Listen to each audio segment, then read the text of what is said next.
王一博国际领奖现场惊艳全场，法语获奖感言后秒切英语，外国记者都愣住了。大家有没有想过这样一个问题？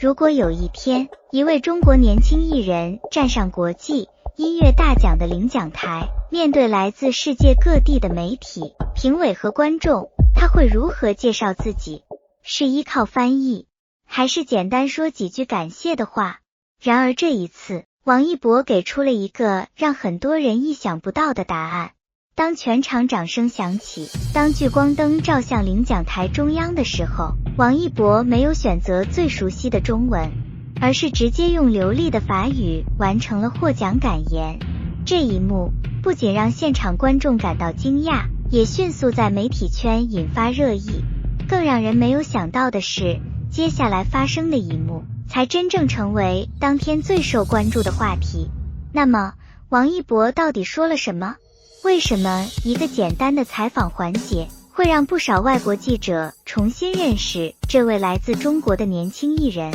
今天这期视频，我们就一起来聊聊。事实上，最近几年，王一博一直在不断打破外界对他的固有印象。很多人最早认识王一博是因为舞台，后来有人因为影视作品关注王一博，也有人因为摩托车比赛认识王一博。但无论是哪一个身份，大家似乎都习惯把王一博定义为艺人。可是这一次国际领奖现场发生的事情，却让很多人发现，王一博远远不只是一个艺人那么简单。颁奖典礼当天，来自多个国家和地区的音乐人齐聚现场。对于很多年轻艺人来说，能够站上这样的舞台，本身已经是一种认可。而王一博凭借自己的音乐作品成功获得大奖。当主持人念出王一博名字的时候，全场响起热烈掌声。镜头里的王一博依旧保持着熟悉的冷静与从容，没有夸张的表情，也没有刻意表现激动。但所有人都知道，这一刻对于任何一位音乐人来说都意义非凡。然而，真正让现场媒体开始关注王一博的，并不是奖杯本身，而是接下来的获奖感言。按照很多人的预期，王一博大概率会使用中文表达感谢，毕竟这是最自然、最安全的方式。可是王一博却做出了另一个选择，他开口说出的第一句话竟然是法语，不少现场观众甚至愣了一下。尊敬的各位观众朋友们，大家好。如果王一博真的能够在国际舞台上用法语、英语自由交流，你觉得最让人佩服的是语言能力，还是这些年不断努力学习的态度呢？如果是你最希望看到王一博未来挑战什么领域？欢迎在评论区一起讨论。另外，最近也有很多朋友询问王一博同款穿搭、配饰以及日常好物。我已经把相关产品链接整理好了，放在视频描述区和置顶评论里面了。感兴趣的朋友可以自行查看，说不定能找到自己喜欢的款式。当然，是否购买完全根据个人需要和喜好决定。非常感谢各位观众朋友们一直以来的支持与陪伴，因为在此之前，很少有人知道王一博能够如此自然地使用法语进行表达。随着发言继续进行，越来越多人开始认真聆听，发音清晰，表达流畅，节奏自然，整段感谢词没有明显停顿。更重要的是，王一博并不是在机械背诵，而是在真实地表达自己的想法和感受。很多现场媒体后来评价说，最令人惊讶的并不是语言本身，而是王一博在表达时展现出的自信。因为语言能力可以通过学习获得，但在国际舞台上从容表达，却需要长期积累和足够的底气。看到这里，很多观众可能会产生一个疑问，王一博到底是什么时候学会法语的？为什么之前几乎没有相关消息？其实这也是大家一直以来对王一博感到好奇的地方，他似乎总是在默默学习，很多事情没有公开，也很少主动宣传，直到真正需要的时候，大家才发现他已经准备好了。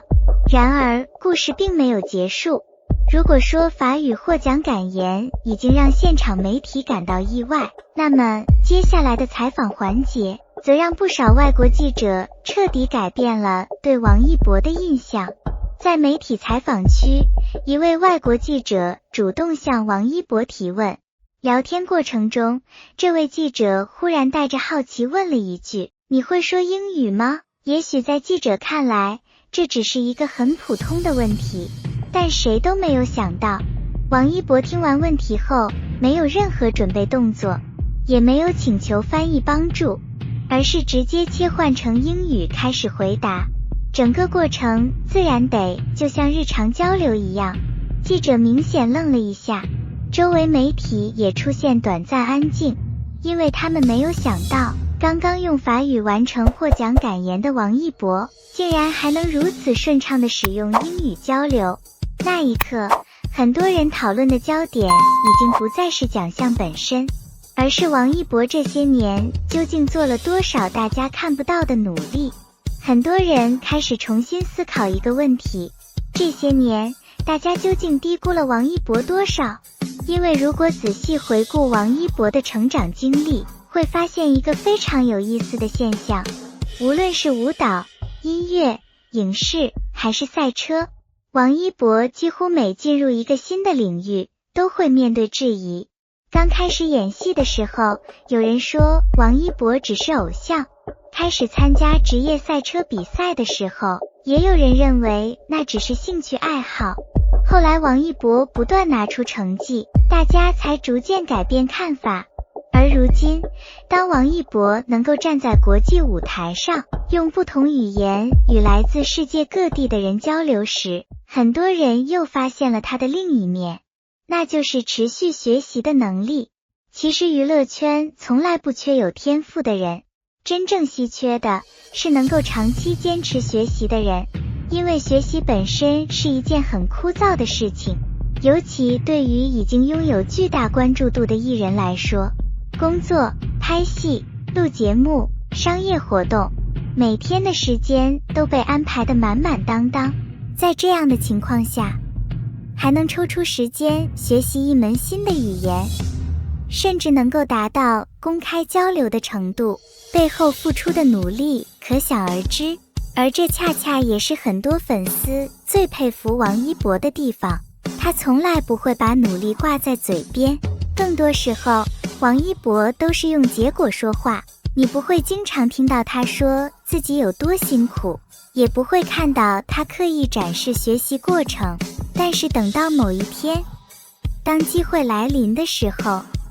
他总能拿出让人意外的表现。这或许就是王一博这些年能够不断突破自己的原因，因为他一直在准备，一直在积累，一直在让自己变得更好。那么问题来了，王一博为什么要学习这些？对于一个已经拥有大量粉丝和作品的艺人来说，真的有必要吗？或许答案就在当天的领奖现场，因为如今的娱乐行业早已经不是单纯面对一个市场，越来越多中国艺人开始走向国际舞台，越来越多中国作品开始被海外观众关注。在这样的背景下，语言不仅仅是一种工具，更是一座桥梁，它能够让不同国家的人理解彼此，也能够让更多人看见中国年轻艺人的风采。而王一博这一次的表现恰恰证明了这一点。当外国记者与王一博直接交流的时候，他们看到的不只是一个会唱歌、会跳舞、会演戏的艺人，而是一个能够代表中国年轻一代形象的人。自信、谦逊、努力、不断进步，这些品质远比奖杯本身更有价值。随着相关视频和采访片段不断传播，越来越多海外网友开始关注王一博，有人夸赞他的语言能力，有人欣赏他的从容表现，也有人感叹中国年轻艺人的成长速度。当然，对于王一博来说，这或许只是人生道路上的又一次挑战，因为熟悉他的人都知道，王一博从来不会因为一次成功而停下脚步。当很多人还在讨论这次获奖的时候，也许王一博已经在准备下一个目标。这也是为什么越来越多人愿意长期关注王一博，因为你永远不知道下一次见到他的时候，他又会带来什么新的惊喜，是新的音乐作品，是新的电影角色，还是新的国际合作项目？没有人知道答案，但大家都相信一点，那就是王一博一定不会停在原地。回顾这些年的成长轨迹，从练习生到顶级艺人，从舞台到荧幕，从国内发展到国际舞台，王一博一步一步走到了今天。这一路并不轻松，也并非所有事情都一帆风顺，但正因为如此，今天的成绩才显得更加珍贵。很多年轻人喜欢王一博，不仅仅因为他的外表，更因为他传递出一种积极向上的力量，那就是不断学习，不断成长，不断突破自己。当别人休息的时候，他在学习；当别人满足现状的时候，他在挑战新的目标；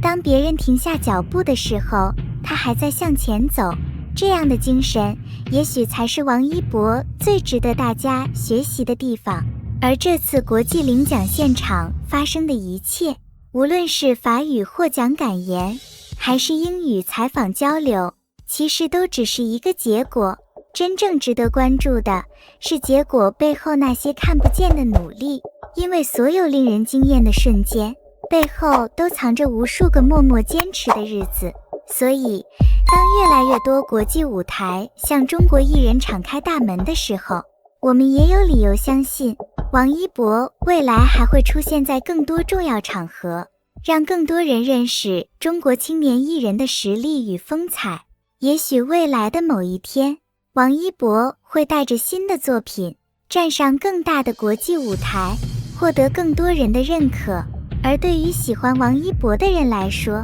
最期待的或许从来都不是某一个奖项，而是见证他不断成长，不断突破自己的过程。因为这样的王一博永远充满可能。好了，关于王一博这次国际领奖现场的故事，我们今天就聊到这里。不知道屏幕前的你怎么看？如果王一博未来参与更多国际合作，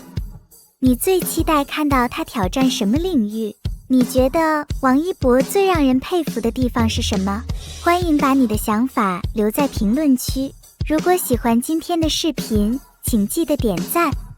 转发并订阅我们的频道黎春正。你们的每一次点赞，每一条评论，每一个订阅，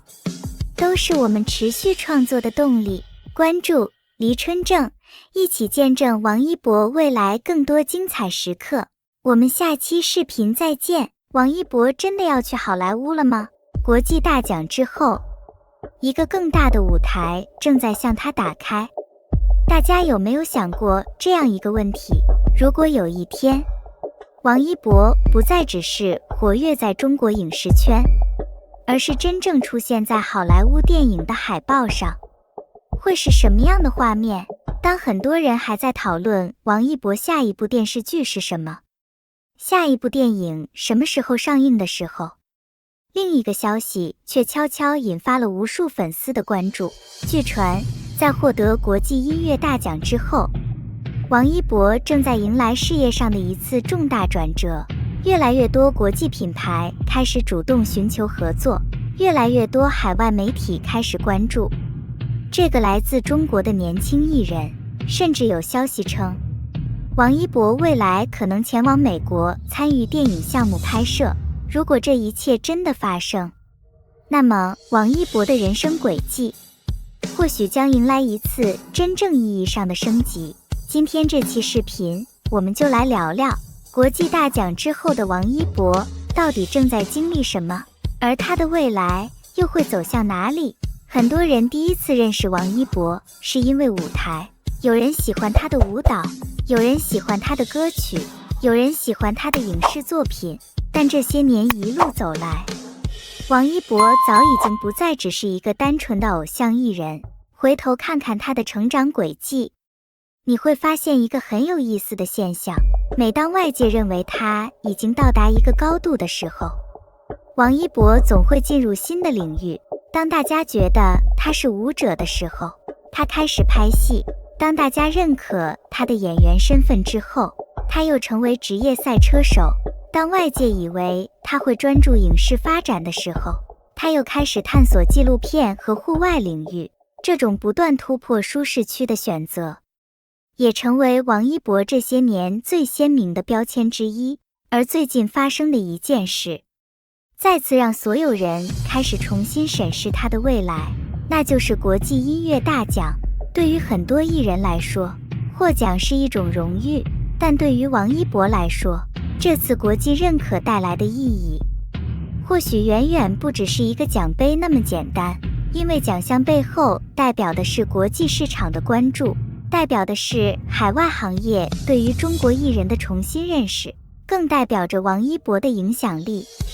正在逐渐突破地域限制。消息传出之后，不少业内人士开始分析，王一博的商业价值或许正在进入新的阶段，因为国际奖项往往意味着更广阔的曝光机会。而事实似乎也正在证明这一点，越来越多国际品牌开始关注王一博，越来越多跨国商业资源向他靠近，广告合作邀请不断增加，商务活动范围持续扩大。尊敬的各位观众朋友们，大家好。从国内舞台到国际舞台，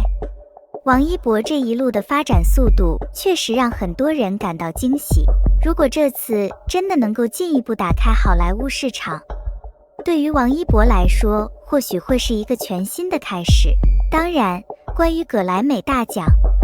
20亿广告合作以及赴美拍电影的话题，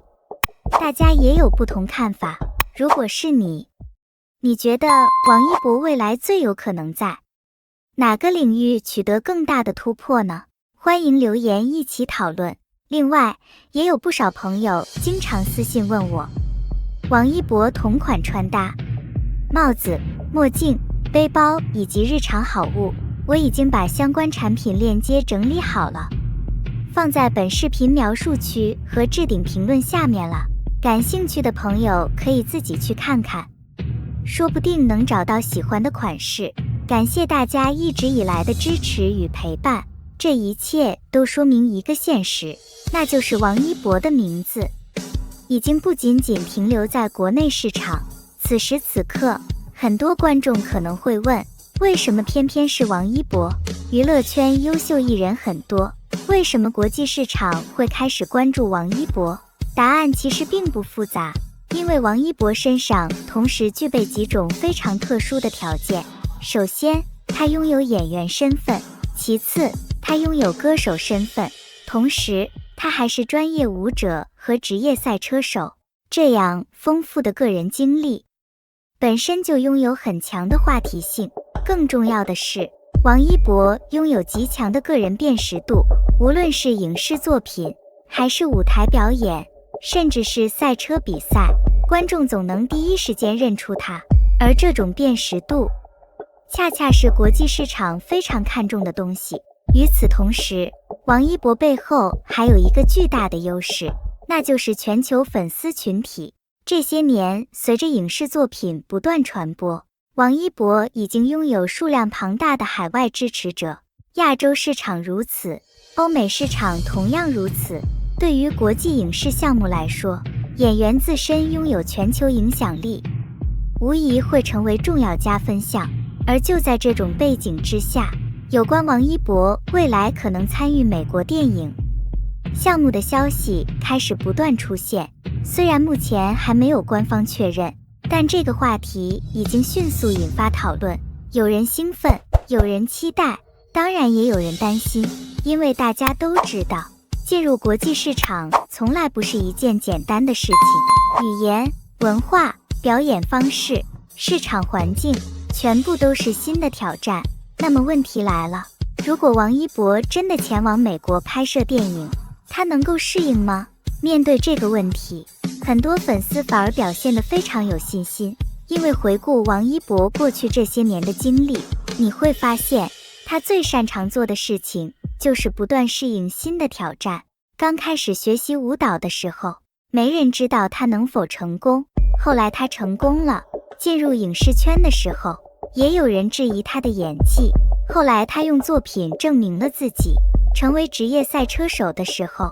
同样有人觉得不可思议，最后他依然取得了优异成绩。所以对于王一博来说，挑战似乎从来不是阻碍，反而更像是推动他不断成长的动力。而这也让越来越多人开始相信，如果真的有机会进入国际影视市场，王一博或许会再次带来惊喜。说到这里，还有一个问题值得思考，如果未来王一博真的成功进入好莱坞，这对于他意味着什么？仅仅是事业升级吗？或许并不仅如此，因为这背后还代表着中国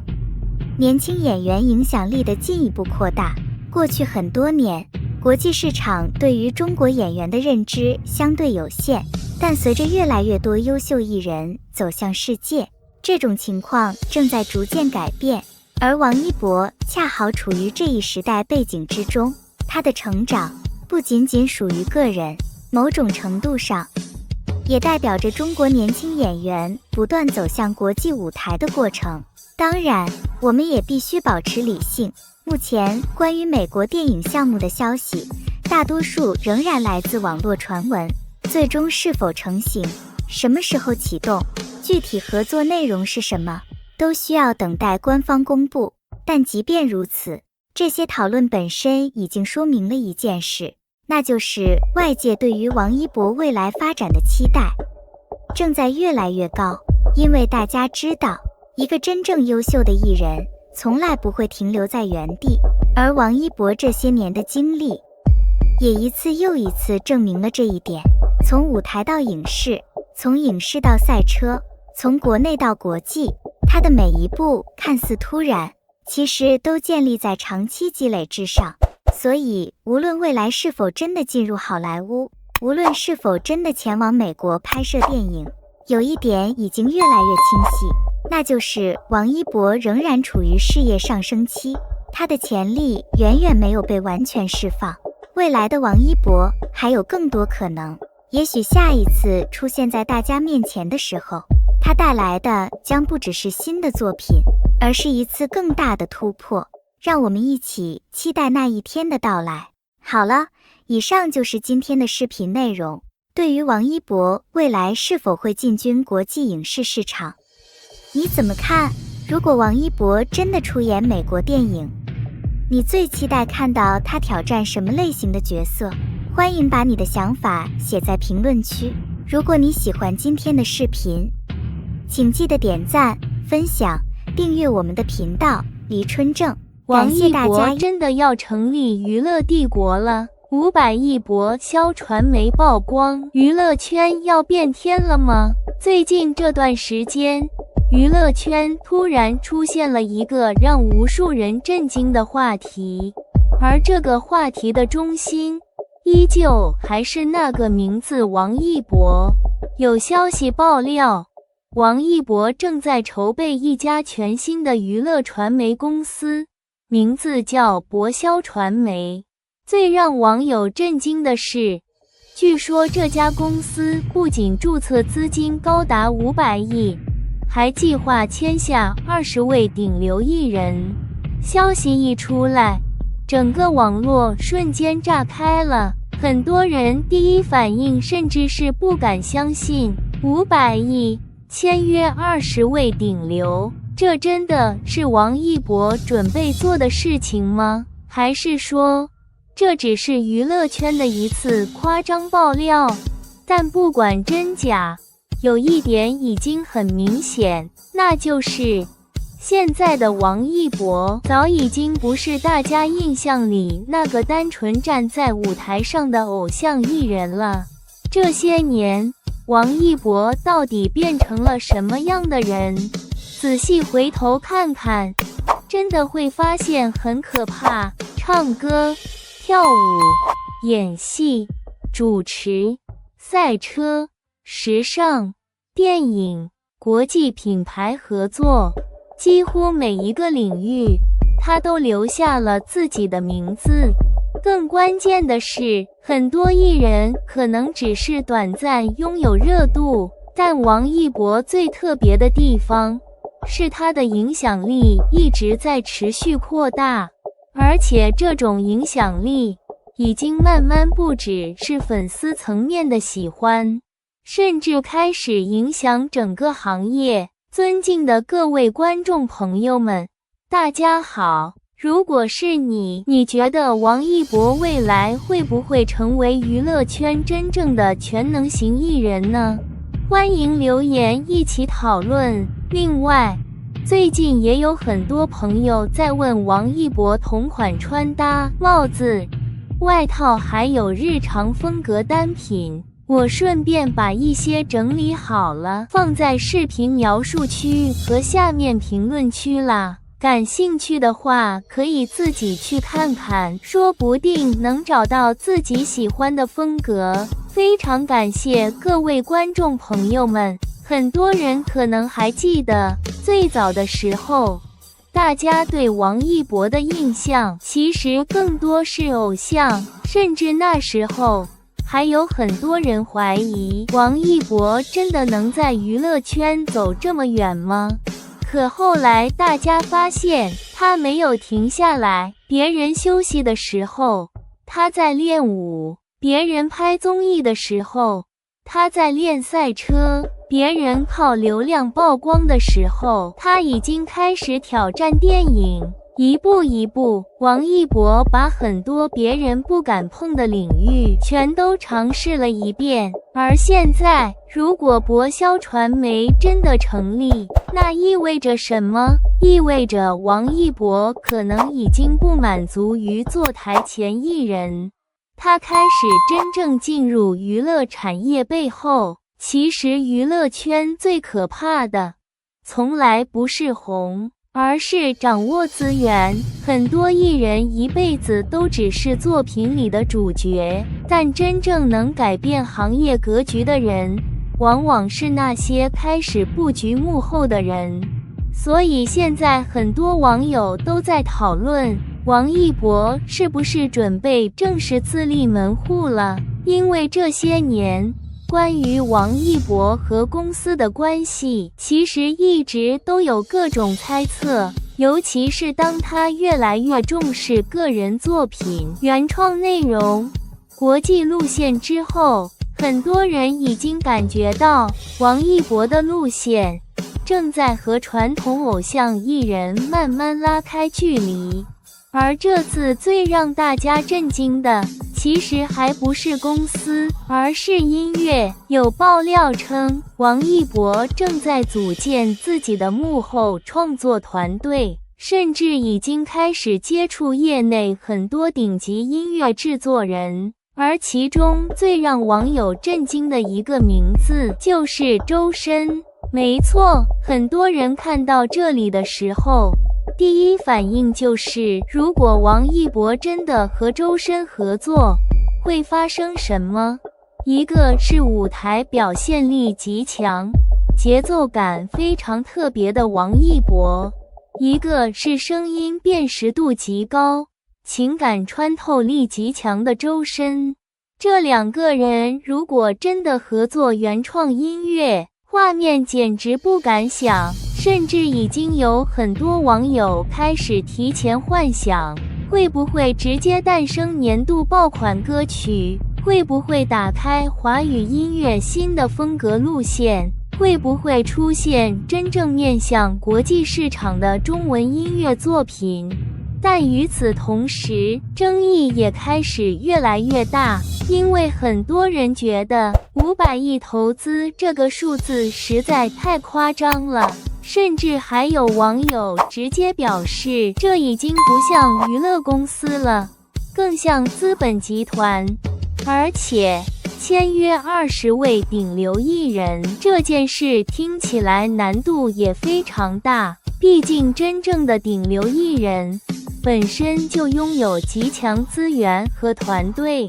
想把这些人聚集在一起，本来就是极难的事情。所以现在最大的问题来了，这些消息到底是真是假？目前为止，官方其实并没有正式回应，王一博本人也没有公开表态，所以现在所有讨论都还是停留在爆料和传闻阶段。但很有意思的是，虽然真假还不能确定，可整个市场的反应却已经非常明显，那就是大家真的相信王一博有这个能力。为什么？因为这些年王一博已经一次又一次证明了自己。很多人发现，现在的王一博已经越来越不像传统意义上的艺人，他开始有自己的审美、自己的表达、自己的节奏，甚至自己的商业逻辑。别人可能还在争热搜，但王一博已经开始思考怎么建立长期价值，怎么打造真正属于自己的内容，怎么让作品拥有更长的生命力。这其实也是为什么越来越多业内人士认为，未来的王一博很可能不仅仅只是明星，而是会成为真正参与整个娱乐产业的人，从台前到幕后，从艺人到投资，从表演到内容制作，甚至未来国际化布局，这些路线现在都已经开始慢慢出现。而更可怕的是，王一博身上还有一种娱乐圈很少见的能力，那就是年轻市场的长期影响力。很多艺人的粉丝会随着时间慢慢流失，但王一博这些年不仅国内热度一直稳定，海外影响力也越来越强，尤其是在亚洲市场和国际品牌合作方面，他的名字已经开始慢慢形成一种国际认知度。所以很多人都在猜测，博鑫传媒未来真正想做的，会不会不仅仅只是国内娱乐市场，会不会是更大的国际化内容布局？当然，现在说这些可能还太早，毕竟一切都没有真正官宣。但有一点已经可以确定，那就是王一博如今的每一步动作都会引发整个娱乐圈关注，因为他已经不仅仅只是明星，而是一个拥有巨大市场影响力的人。而最让人佩服的是，即使走到今天的位置，王一博依然没有停下脚步。别人觉得他已经成功了，但他好像一直还在继续突破，从舞台到电影，从赛车到纪录片，现在甚至可能进入娱乐产业幕后。很多人都说娱乐圈更新换代很快，但真正能走远的人从来都不是只靠热度的人，而是那些敢不断挑战自己的人。而王一博显然就是这样的人。也许未来某一天，当大家再回头看今天这场讨论的时候，会突然发现博鑫传媒这件事可能只是王一博更大计划的开始。至于最后这家公司到底会不会成立，500亿投资是真是假，周深会不会真的合作，娱乐圈资源格局会不会因此改变，现在还没人知道答案。但可以肯定的是，王一博已经走到了一个全新的阶段。如果你也喜欢今天的视频内容，欢迎点赞、评论、订阅支持频道黎春正。你觉得王一博真的会成立自己的娱乐帝国吗？如果博鑫传媒真的出现，你最期待看到什么？也欢迎在评论区留下你的想法。感谢大家。纽约风波引热议，真正值得关注的不是冲突，而是他的清醒。各位观众朋友大家好，欢迎来到黎春正。最近关于王一博的一条消息在网络上引起了不少讨论。有人说王一博在纽约参加活动期间和王嘉尔发生了正面冲突，有人说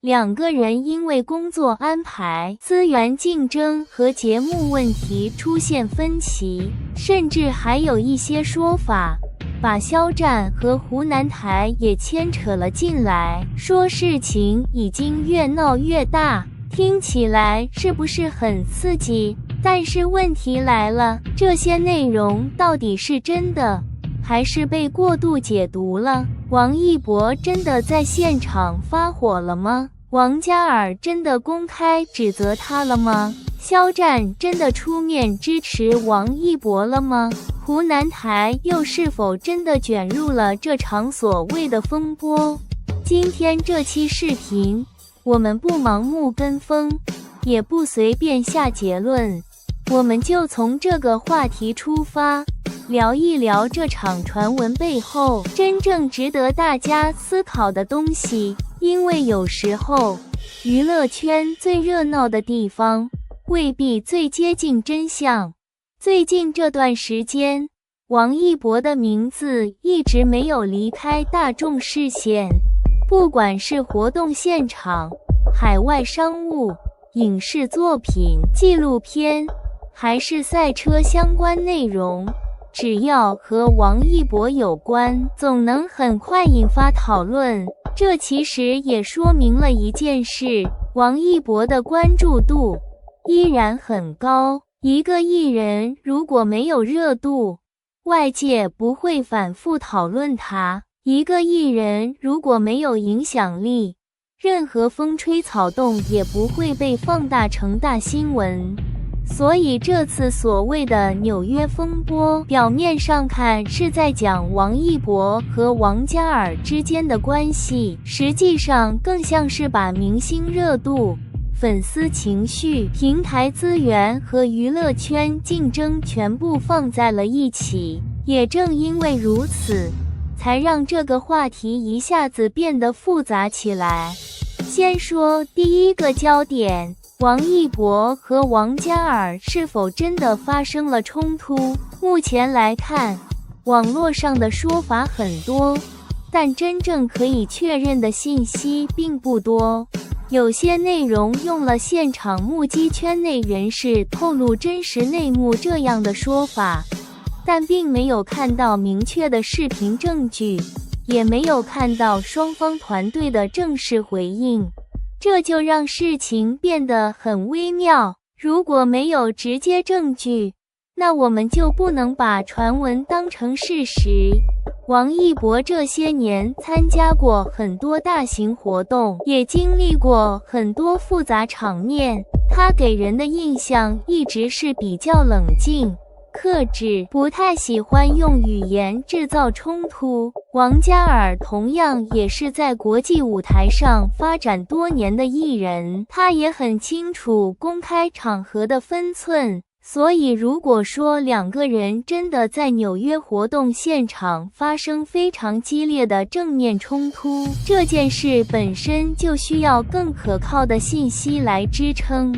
可是为什么这样的说法会传得这么快？原因很简单，因为观众太容易被冲突吸引了。尊敬的各位观众朋友们，大家好。这次关于王一博、王嘉尔以及湖南台的事情突然冲上热搜以后，网上的讨论也越来越激烈。有人觉得王一博这次是真的忍不了了，也有人认为娱乐圈里的很多消息背后可能还有更多大家不知道的原因。不过不管外界怎么争议，很多粉丝还是觉得王一博这些年一路走来承受了太多压力。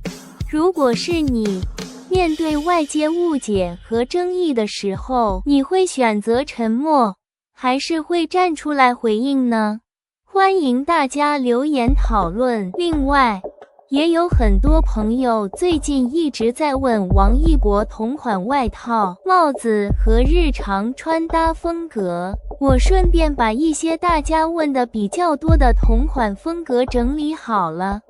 链接我放在视频简介、描述和评论区下面啦，感兴趣的话可以自己去看看。说不定能找到适合自己的风格听的。非常感谢各位观众朋友们，两个高人气男艺人，一个是王一博，一个是王嘉尔。只要把他们放在同一个故事里，再加上现场争执资源、竞争、情绪失控这些词，话题自然就会被推高。但我们也要问一句，热度高就代表真实吗？讨论多就代表事情真的发生了吗？这就是我们看娱乐新闻时最需要保持清醒的地方。第二个焦点是资源竞争，很多视频会把这件事解释成娱乐圈资源分配的问题。说王一博和王嘉尔因为商务、节目或者海外活动安排产生矛盾，这种说法听起来似乎有逻辑，因为娱乐圈本来就是一个竞争很激烈的地方，好的资源有限，好的舞台有限，好的机会也有限。每一个站在高位的艺人背后都有团队，有商务，有平台，有粉丝，也有很多看不见的安排。但竞争存在，并不等于一定会发生冲突。王一博这些年的发展路径其实非常清晰，他不是只靠短期曝光的人，从舞台到影视，从纪录片到赛车，从国内活动到海外商务，他一直在扩展自己的边界。这说明王一博的核心竞争力不是靠和谁争一时的热度，而是靠自己的作品、态度和长期积累。所以如果有人把所有事情都简单归结为抢资源，其实反而把王一博看小了。真正成熟的艺人不会只盯着眼前的一点得失，王一博现在走的路更像是长期路线，他在选择适合自己的方向，也在慢慢建立更稳定的个人价值。第三个焦点是肖战是否公开支持王一博。这个说法一出现，话题自然会被放大，因为大家都知道王一博和肖战曾经因为作品产生过很高的讨论度，两个人的名字经常会被放在一起。只要把肖战加入这个故事，评论区一定会热闹。但是我们还是要回到最重要的问题，有没有明确公开信息？如果没有，那么我们就不能把网传支持当成已经发生的事实。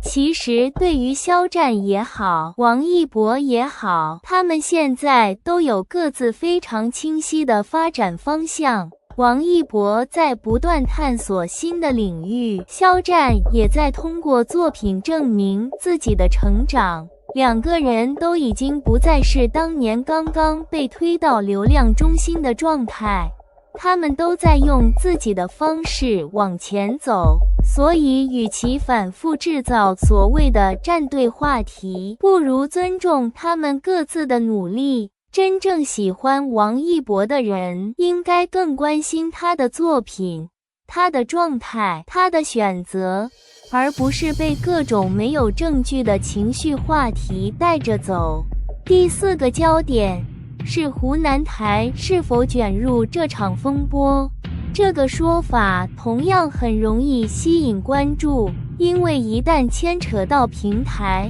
事情听起来就会更大。节目资源、艺人安排、幕后关系，这些词本身就很容易让人产生想象。可是娱乐圈的很多事情，真正的运作逻辑远比外界看到的复杂。一个节目邀请谁，一个活动安排谁，一个艺人出现在哪个位置，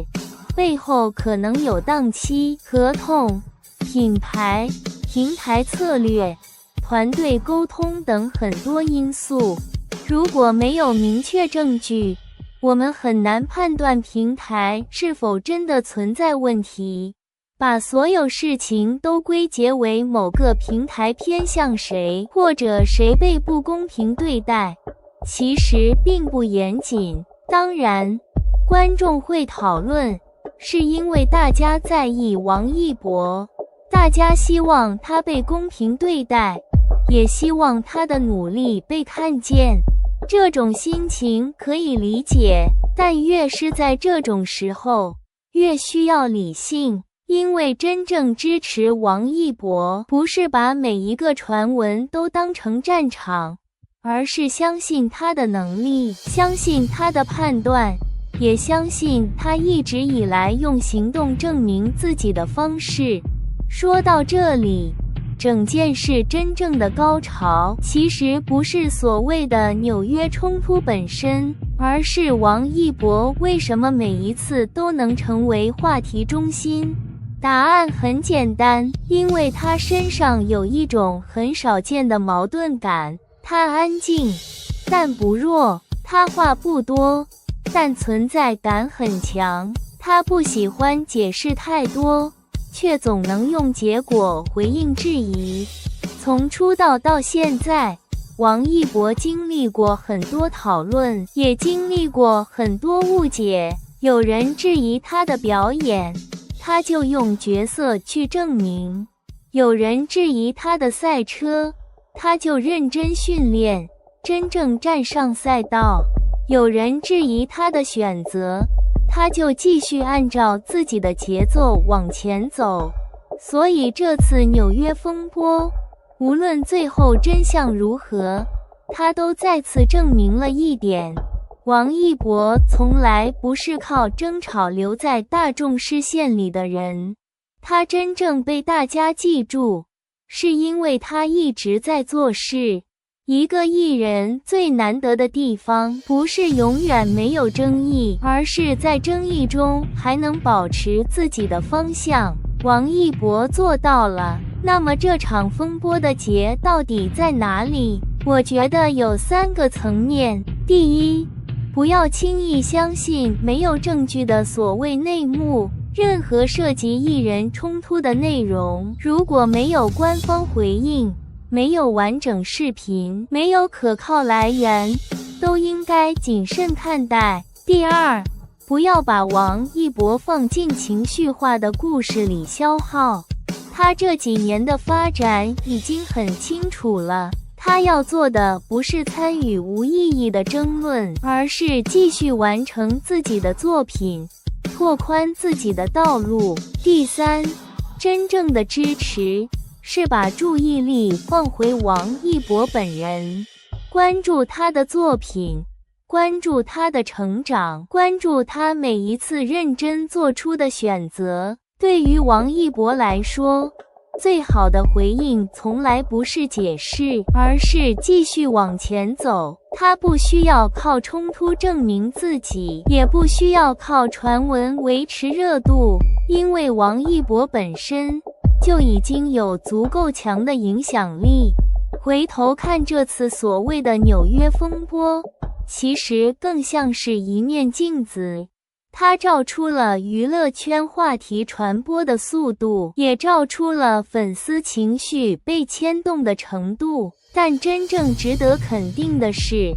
王一博依然是那个王一博，冷静、专注，少说多做。他不会因为一时的传闻改变方向，也不会因为外界的声音轻易打乱节奏。这才是王一博最让人佩服的地方。他有热度，但不被热度控制。他有争议，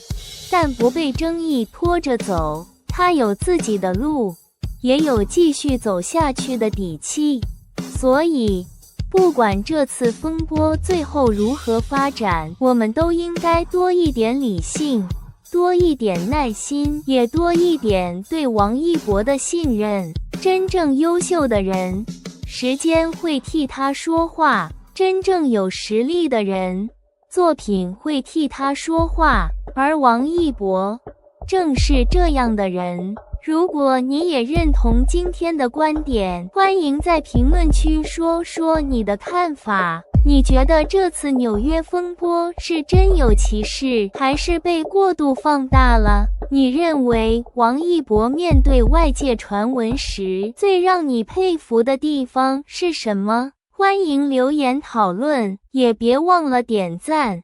订阅并支持我们的频道黎春正。